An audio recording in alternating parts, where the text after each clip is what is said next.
Secretary आम्ही आज कृती समितीच्या मार्फत आज देशव्यापी संप इथं सर्व कामगार एकजुटीने आलेलो आहोत। याच्यात आशा वर्कर, अंगणवाडी कर्मचारी, सर्वच कर्मचारी वर्ग आपल्या इथं तुम्हाला दिसेल।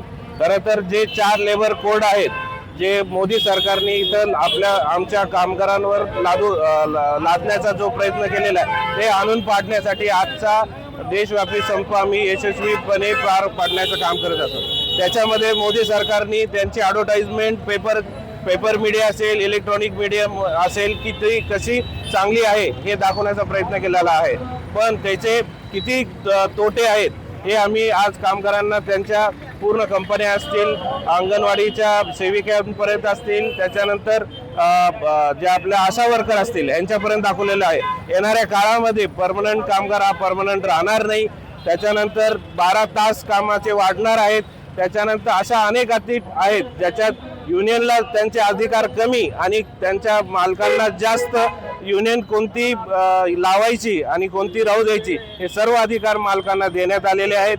येणारा काळ जो आहे तो परमनंट कामगाराचा राहील का नाही राहील याची शाश्वती नाही आहे आणि ह्या सर्व मागण्या हेच आहेत की हे 4 श्रमसंहिता जे आहेत ते सरकारने तातडीने काढून टाकल्या पाहिजेत। आमचे वरिष्ठ नेतृत्व जे आहे त्यांची मीटिंग केली पाहिजे, जे की कायदे त्यांनी न कोणाशी विचारात घेता त्यांनी लागू करण्यात आलेले होते ते आमच्या सर्व नेत्यांशी चर्चा करून ते मागे घेण्यात यावेत, हीच मोठी आमची मागणी आहे। किमान वेतन हे 30,000 लागू केलं पाहिजे असं आमची मागणी आहे, जे मागील 5 वर्षापासून एकही झालेलं नाही आहे।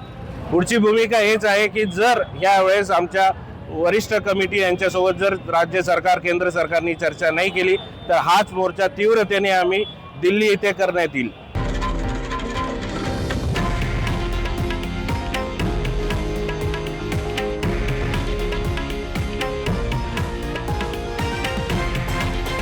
हे आहे देशातील नंबर 1 न्यूज नेटवर्क आणि आपण पाहत आहात TV9 मराठी, एकमेव।